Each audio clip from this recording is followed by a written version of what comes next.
It is virtually unknown in the ancient world. They didn't even have a word for what James is commanding Christians to do here. This is completely and totally something that comes out of the gospel that the gospel was introducing into the world. James chapter 2, I want to preach a message that I have entitled, The People Who Don't Belong in Church. Or at least the ones we assume don't belong in church. Don't be looking around right now and trying to identify that. That'll turn on you here at the end of this message, I'm warning you. Chapter 2, verse 1, here's what James says. My brothers, James says, my brothers, show no partiality as you hold the faith in our Lord Jesus Christ, the Lord of glory. No partiality in Greek is literally without respect to face. Don't judge somebody or show favoritism with respect to facial or external characteristics. By the way, as a point of interest, that word, here it is, I'll put it up for you. Let's all say it together. 1, 2, 3. Honestly, I wasn't sure how to say it, so I was hoping that some of you might actually help me out with that.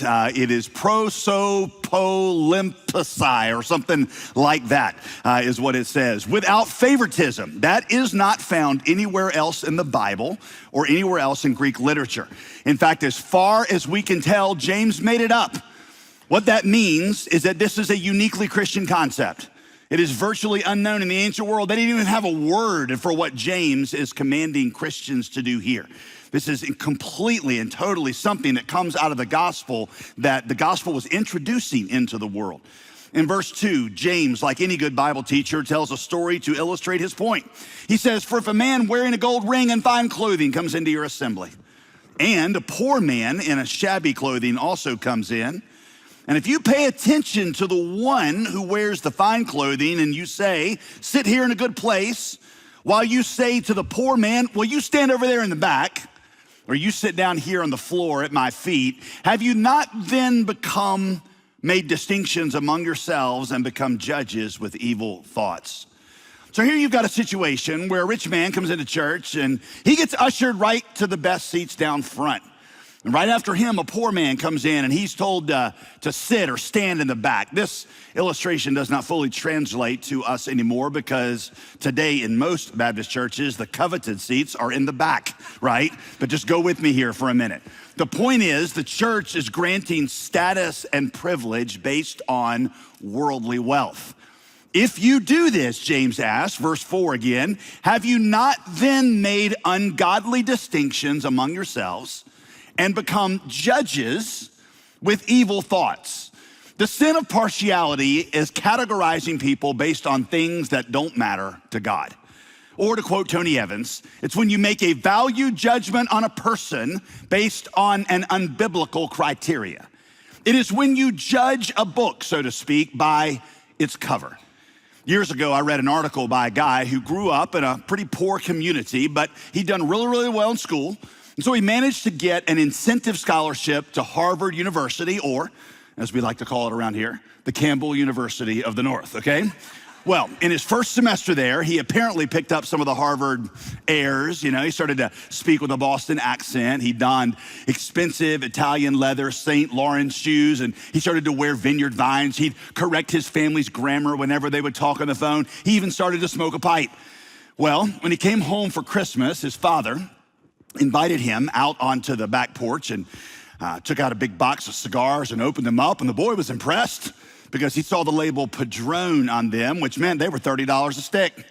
He took one out and he sniffed it, then he cut the top off and he said in a very condescending tone, see, Dad, you can tell this is an expensive cigar because of the way the top just pops off. It's been properly rolled. He then lit it up and he said, see, Dad, you can tell this is a good cigar by the way it lights. The tobacco is still properly moist, so it takes a moment to catch flame. That's because it's been properly cured. He proceeded to make several more expert-sounding observations about the aroma and the way the smoke wafted and et cetera, really lecturing his dad about differentiating good cigars from bad ones. Finally, his dad said, well, that's great, son, especially since these are really, really cheap cigars. The boy said, no, Dad, the Padron is a $30 cigar. Yes, son, his dad said, but that's a $30 Padron wrapper on a 75-cent cigar. I know, because I changed them myself. These are Swisher Sweets in Padron wrappers. At which point, the guy writing the article said, my dad then began to explain to me how simply putting a fancy cover onto something doesn't actually make the inside any different. He said, I never forgot the lesson, though to be honest, he said, the main thing that I could never really get over is my dad's patience in spending over $1,000 on cigars and then unwrapping and rewrapping each one by hand to teach me this lesson. And of course, wondering what happened to all those really expensive cigars. You cannot judge a book or a cigar or a person by its cover. A similar thing was happening in James's church. The church was differentiating people, making distinctions based on assumptions about them, assumptions that were based on distinctions that carried no weight with God. Now, before you say, well, all right, I'm really gonna enjoy this sermon because it's not about me at all. I mean, we're not like that anymore. There was no usher down front of the church or outside the doors this morning directing rich people toward the front and poor people toward the back, so I think we're good on this. Not so fast. Think about all the ways that we prejudge one another in the church. Let me go ahead and give you a little trigger warning here. This is about to get super uncomfortable, okay? Some of you, just like James says, you have a tendency to look down on people who are poor. You assume that in this country, the only way that you could possibly end up poor is by being lazy. So obviously that person just doesn't have what it takes like you did. Others of you are prejudiced, ironically enough, against the rich. Oh, look at them and their posh lifestyles. I bet they've never worked a day in their lives. They don't know what real life is like. They're so entitled. They got everything handed to them on a silver platter. I bet they're raising their kids the same way. I don't even want to be around them. Some of you look down on people who are overweight or out of shape. Clearly, they have no self-control or no self-respect. Some of you don't like people who are skinny. Clearly, they are image obsessed and superficial. Some of you don't like passionate worshipers because you assume that they are attention-seeking show-offs. Others of you don't like subdued worshipers because you assume they're just unspiritual. Some of you look down on divorced people because clearly they don't know how to make a commitment. Others of you don't like people with happy homes because you assume they're faking it. Some of you look at with suspicion at working moms. Obviously, they put their careers above their families. Others of you judge stay-at-home moms because you assume they're pampered and unambitious. Some of you assume people of color come into our church with a chip on their shoulder, ready to turn everything into a race issue. Others of you assume white people are blind to their privilege and do not care anything about what you're going through and will turn on you in a second. Some of you see Hispanic people and you assume that they've done something illegal in getting here and they don't care anything about assimilating into American culture. Some of you are suspicious of those who send their kids to public schools. Clearly, they don't really care about their kids. Others of you don't like homeschool parents because clearly they parent from fear and they're setting up their kids to fail when they encounter the real world. Some of you assume anybody who leans left politically doesn't really care about godliness. They have no backbone and no understanding of how economics work. Others of you assume that anybody who leans right politically just doesn't care about justice. They only care about preserving a status quo that benefits them. Am I preaching in here yet? Am I talking to anybody? Now, please, okay?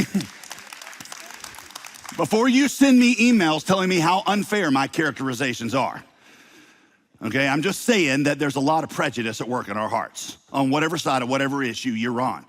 And if you do send me an email, I'll just know it's, that statement like when you throw a rock into a pack of dogs, it's the hit dog that hollers, okay? So that's how I'll interpret your email. Tony Marita, who is a fellow pastor here in Raleigh at a great church here locally, says, in the church, we tend to categorize people by, number one, affluence, wealth. That's what James brings up. Number two, appearance, how somebody looks, how they dress, the color of their skin.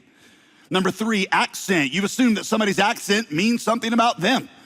They have a Hispanic accent, well, it means this. If they have a country accent, well, it means that. I grew up with a Southern accent, and I still have a little bit of one, but when I was getting my PhD, I realized that if you spoke with a British accent, you automatically got a 15-point IQ bump in the eyes of whoever you were talking to. If you spoke with a Southern accent, you automatically got a 15-point deduction, which meant I could be just as smart as my British classmate, but he'd automatically start 30 IQ points ahead of me. Now, I say that lightheartedly, but for many people, it's not funny. People make assumptions about them based on their accent or their name I know people of color who tell me about how frustrating it is for employers to make assumptions about them because their name is Keyshawn instead of Scott. Hey, good news for those of you in that category. The disciples were looked down on for having Galilean accents, and they still changed the world. But you should not have to overcome those suspicions in the church. We make assumptions because of number 4, age. Old people love to talk about kids these days and those dang millennials, who, by the way, are not kids anymore. They're all middle-aged, right? Or Gen Z lunatics. Young people love to talk about how old and out of touch boomers are. By the way, that was a problem in the early church too. Paul had to tell Timothy not to let people look down on him because of his youth. Number 5, ancestry. In some parts of the world, this is everything. What family are you from? What caste do you belong to? There was a day not too long ago in this country when black people either could not come into a white church, or if they did, they had to sit in the balcony. That was not only a horrible sin, it is, as James says, a betrayal of the very gospel that we preach. Number 6, achievement. We make assumptions about people based on their education or their vocation. Lastly, number 7, alliteration. Some people, like me and Pastor Tony, have the ability to make everything start with the same letter, and some of you don't. And that doesn't make us better than you, just more Baptists. It's a gift, okay?